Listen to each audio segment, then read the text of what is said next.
जब शहीद बेनज़ीर भुट्टो को गालियां देने वाला शख्स पाकिस्तान पीपल्स पार्टी में मिनिस्टर बन सकता है तो फिर फरियाल तालपुर का मुखालिफ बशीर मेमन गवर्नर सिंध क्यों नहीं बन सकता।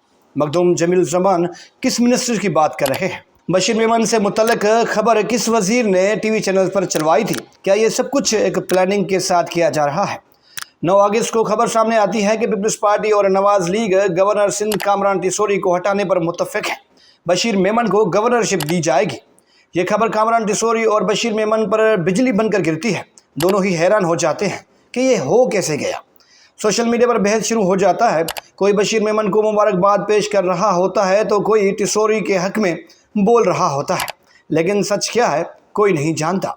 बशीर मेमन जब DG FIA थे तो वो उस वक्त के चीफ जस्टिस साकिब निसार की आंख के तारे समझे जाते थे। इमरान खान के हुकूमती दौर में आसिफ जरदारी, फरियाल तालपुर, शर्जील मेमन और दीगर रहनुमाओं के खिलाफ जितने भी केसेस बनते हैं उनमें बशीर मेमन का किरदार वाज़ेह नज़र आता है। मुस्लिम लीग को प्यारे होने वाले बशीर मेमन 2024 के आम इंतखाबात में बुरी तरह हार जाते हैं और फिर गवर्नरशिप की उम्मीद लगाए घूम रहे होते हैं। मखदूम जमील ज़मान जो कि पाकिस्तान पीपल्स पार्टी के असल वारिस भी समझे जाते हैं, उनका कहना था कि वफाक सिंध के साथ बेवफाई कर रहा है। मखदूम साहब के मुताबिक अगर बेनज़ीर भुट्टो को गालियां देने वाला आज सिंध का मिनिस्टर बन सकता है तो बशीर मेमन गवर्नर सिंध क्यों नहीं बन सकता। मखदूम साहब के इस जुमले में बहुत बड़ा सवाल था। उन्होंने उस मिनिस्टर का नाम तो नहीं लिया, लेकिन उनके इस बयान के बाद हलचल ज़रूर मच गई है। आपके ख्याल में सिंध का वो कौन सा मिनिस्टर है जिसने बेनज़ीर भुट्टो को गालियाँ दी थी और फिर आज उसे ओहदों से नवाजा गया है?